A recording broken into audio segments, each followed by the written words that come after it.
Josh Allen, the Bills quarterback, is playing so well. I mean, it's interesting to look back at the 2018 NFL draft. That's the draft class of Baker Mayfield, Sam Darnold, Josh Rosen, Lamar Jackson, and Josh Allen.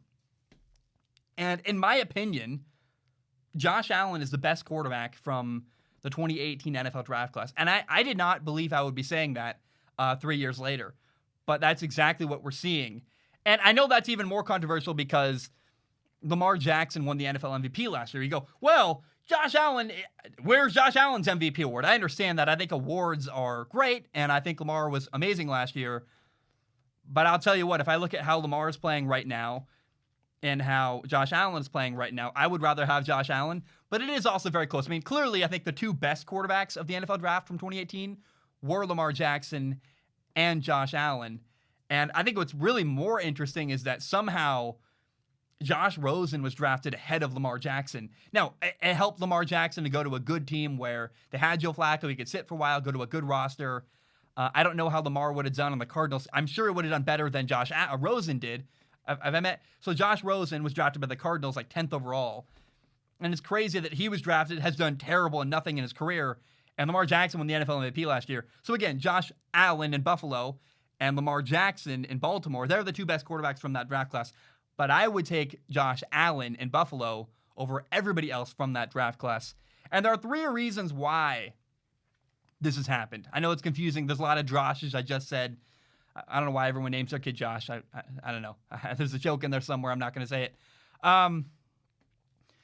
There's three reasons, though, why Josh Allen has become the best quarterback from the 2018 draft class. Number one, it's just he's very, very talented.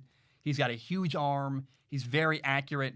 But along with that really natural talent, he's massive. He can run people over. He can escape sacks it's fun to watch him play. Literally, you see Russell Wilson avoid a sack by being evasive and quick and small. And Josh Allen just goes, now I'm going to throw you off me. You're not going to take me down. But along with the natural talent that Josh Allen has is a clear and obvious work ethic. His mechanics are better. He's gotten more accurate in the NFL. He's reading defenses better. I am so very impressed with Josh Allen. I watched the 49ers game from, I guess, Monday night. And, oh my gosh. I mean, that's a good defense and good scheme. And he just lit them up. I mean, he was phenomenal. It's really, I walked away going, man, can you believe how well Josh Allen is playing this year? And so he's very talented. He works very, very hard.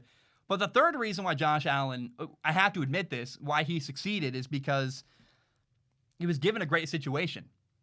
He's got a wonderful offensive coordinator, Brian Daboll. He's developed him very, very well. He went to a good team. And then also part of it is that he went to a team that believed in him and supported him. And from day one on, there was belief that Josh Allen would become their franchise quarterback. And Buffalo has never wavered. The whole time, Buffalo knew, this is our guy. And they've never wavered, even through struggles. He had some moments where he wasn't great early on, and he had some struggles. And Buffalo was still like, no, this is our guy. We are ride or die for Josh Allen.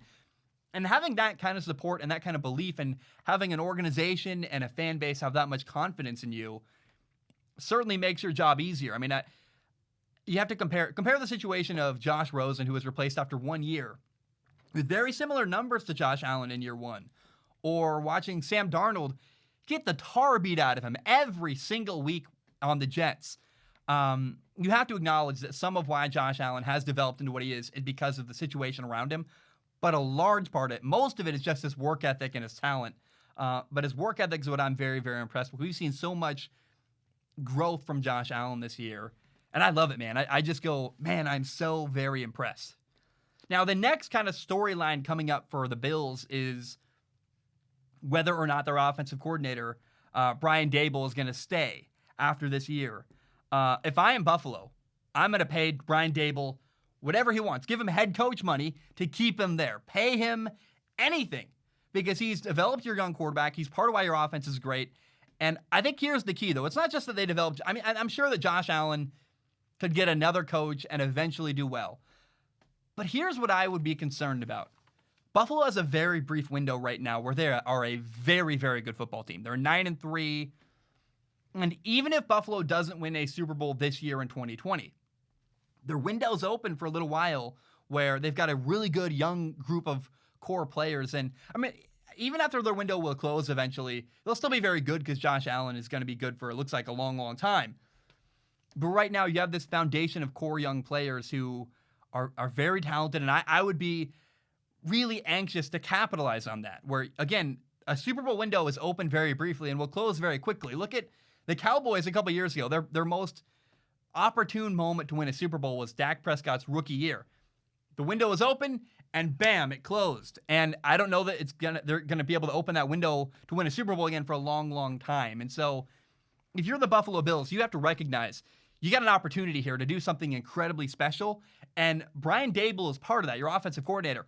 Pay him whatever he wants. You want him there, keep him around, and keep this group of people together so they can go on a mission and win a Super Bowl. I can't stress it enough that Brian Daboll is critical to the success of Buffalo. He might leave and take a head coaching job, and I think they'll recover. They'll be okay long term. But if I'm them, I'm saying I don't want to mess up this mojo at all. I want to keep it going. Let's keep this guy around. Now, right now, I think the biggest problem in Buffalo is their run defense. I really think they need to probably add another linebacker to help to pair with Tremaine Edmonds inside to help them stop the run.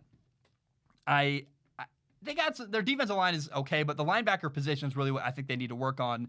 There are a couple guys that Buffalo could draft. We'll see Micah Parsons out of Penn State, or Dylan Moses out of Alabama, maybe Jahad Woods out of Washington State, or Chaz Surratt out of UNC, or Patty Fisher out of Northwestern, a guy who I really like. Patty Fisher. He's kind of I think an under-the-radar guy, but a guy playing very, very well at Northwestern. And I really feel like Buffalo is about a linebacker away from winning a Super Bowl. They give up way too many rushing yards. It's kind of the flaw with their team. But if they can fix their run defense and keep playing the way they are, I mean, their offense is fine. Their offense has figured it out. I like some of the guys in their secondary. I want the Buffalo to add another linebacker. If they can do that, maybe free agency or in the draft, if Buffalo can add another linebacker, I really think this is a team that could win a Super Bowl. And they're already very, very close. So can they keep Brian Daboll there? Can they add someone to help their run defense? And Josh Allen's just got to keep being Josh Allen. He's phenomenal. So I walk away. Buffalo, man, is in a really good spot right now. And Josh Allen is by far, I don't think he's way better than Lamar Jackson, but he's definitely better than Lamar Jackson, in my opinion. And Josh Allen is the best quarterback from the 2018 draft class. And that's, to me, pretty obvious and pretty clear.